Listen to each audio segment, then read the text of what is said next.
নবীজি যখন আবু তালেবের কাছে গিয়া বসছে, আল্লাহর নবীর চোখ বেয়ে বেয়ে পানি পড়ে আর বলে, চাচা গো,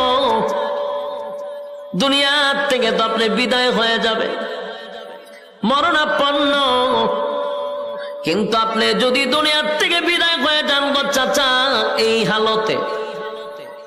এই হালতে যদি দুনিয়ার থেকে বিদায় হয়ে যান, আমি সমস্ত নবীকুলের সম্রাট,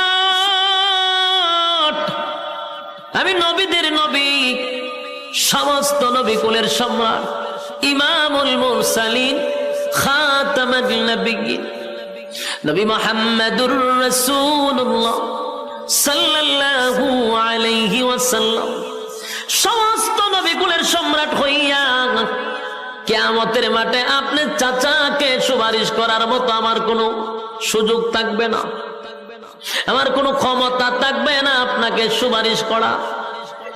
তাই চাচা বিদায় হওয়ার আগ মুহূর্তে একটা বারের জন্য আমার কানে কানে কালেমা পড়ায়া শোনায়া দেন। আল্লাহর নবী বুঝতে পারছেন আবু জাহিল্লা বসা, আবু লাহাব বসা, মক্কার সব বড় বড় নেতা চতুর্দিকে বসা। আবু তালেব বলেন, বাতিজা, আমি যদি কালেমা পড়ি, ওই দেখ আবু জাহিল্লা বসা, আবু লাহাব বসা, মক্কার সব লোক বসা, কালেমা পড়া যদি মারা যায়, সারা জীবন বলবে আবু তালেব মরণের সময় বাপ দাদার ধর্মের মধ্যে সুন কালিমাইরা মরছে।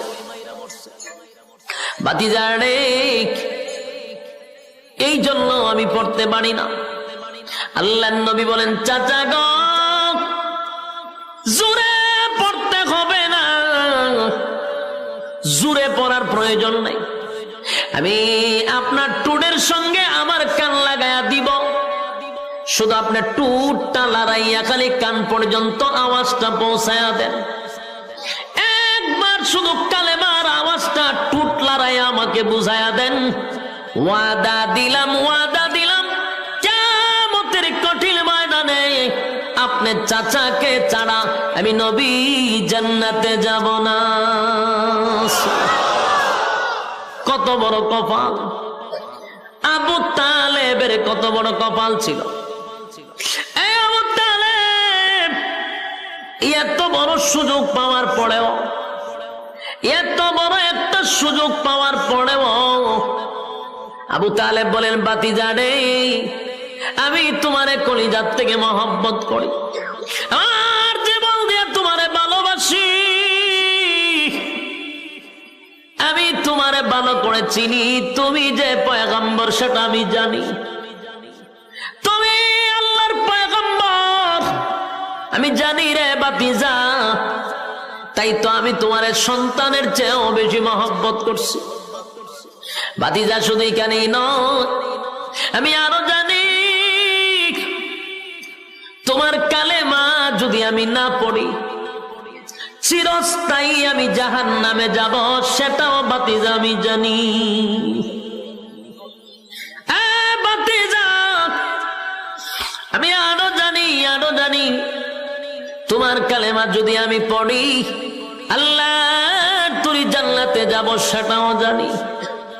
সুবহানাল্লাহ। বলুন আবু তালেব জানতো কিনা দিন ধর্ম ইসলাম সঠিক, নবী পয়গম্বর সঠিক, কোরআন সঠিক, সব জানতো। এরপর আবু তালেব বলেন, আমি সব জানি, কিন্তু আমি কালেমা পড়তে পারলাম না রে বাতিজা, তোমারে মহব্বত করি, তারপরেও আমি কালেমা পড়ব না, কারণ আমি যদি কালেমা পড়ি, সমাজের মানুষ সারা জীবন আমারে বলবে বাপ দাদার ধর্মের মধ্যে সুনকালি লাগাইছে, এটা বরদাস্ত করতে পারবো না, তাই আমি কালেমাটা পড়লাম না। আমি তোমার কালেমা না পড়িয়া তোমার আল্লাহর জাহান্নামটা বেছে নিলাম। নাউজুবিল্লাহ।